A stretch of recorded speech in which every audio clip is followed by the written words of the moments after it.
In Sunday school one day, the teacher had just finished telling the students the Christmas story about how Mary and Joseph had traveled to Bethlehem and how Jesus was born there. When the teacher finished telling the story, she asked, "So who do you think is the most important woman in the Bible?" Naturally figuring that the students would pick Mary. But one little boy raised his hand and said Eve. The teacher asked, "Well, why do you think Eve is the most important person in the Bible?" The boy said, "Well, they've named 2 days in the year after Eve. Christmas Eve and New Year's Eve." There's no doubt that Eve is an important woman in the Bible. But especially at Christmas time, we remember how important Mary is.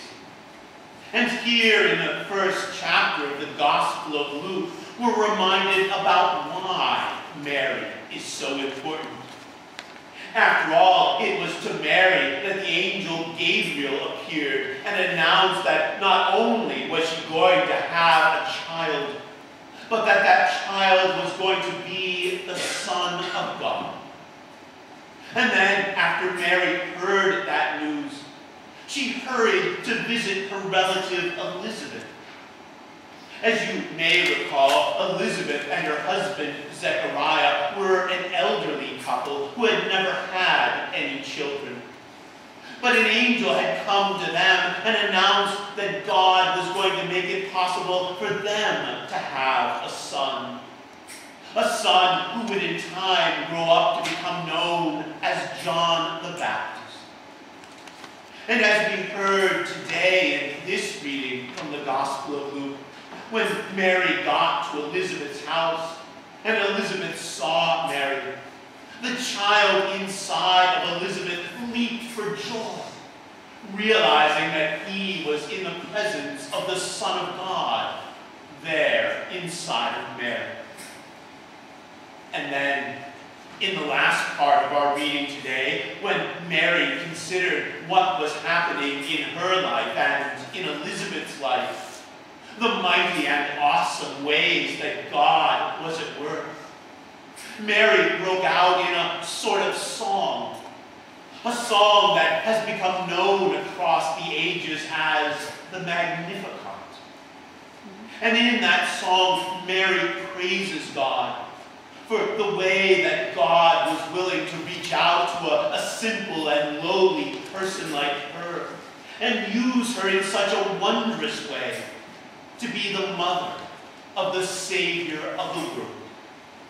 In that song, Mary praises God for the ability to look at the world in a new way, to be able to look at the world in such a way and see that God is not always going to allow those who are currently on top to stay on top, and that those at the bottom, people like Mary and others like her, that they won't always have to stay on the bottom.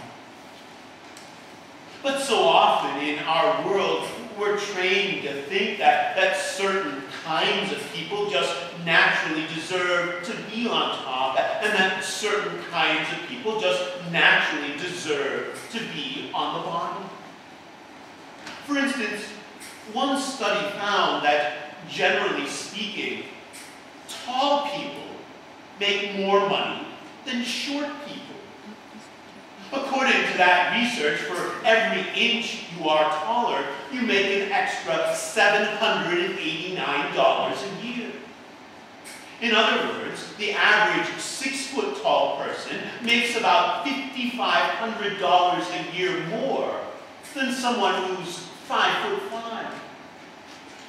The people who did that study couldn't definitively explain why that happens, but they suggest that it's because we tend to assume that if someone's taller and bigger, that they are a more valuable person.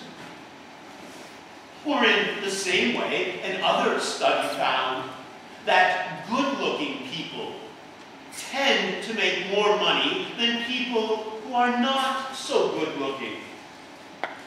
If that's true, and if you look around at the people worshiping with you today, chances are you've come to the conclusion that there aren't too many millionaires here. For several years ago, the Catholic Diocese in Los Angeles constructed a new cathedral at a cost of $190 million. To help raise some of the money to offset that huge cost, they decided to put in crypts beneath the church that people could buy to be buried in. But if you want to be buried in that church, you have to be prepared to fork over between $50,000 and $3 million. Many people have criticized the diocese for doing that, essentially making it possible for only the very wealthy to be buried there in that church. But one spokesman for the diocese defended what they're doing by saying, "I don't think that the poor are terribly concerned where they get buried."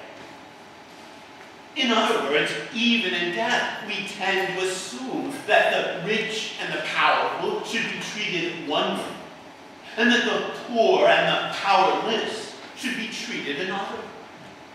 After all, we figure, if the poor and the powerless have lived out their whole lives there at the bottom, why should things be any different when they die? But even though that's the way that many people look at the world and just figure that that's the way that it is, Mary comes along with her song and basically says that when Jesus comes into our lives, God gives us a new way to look at the world.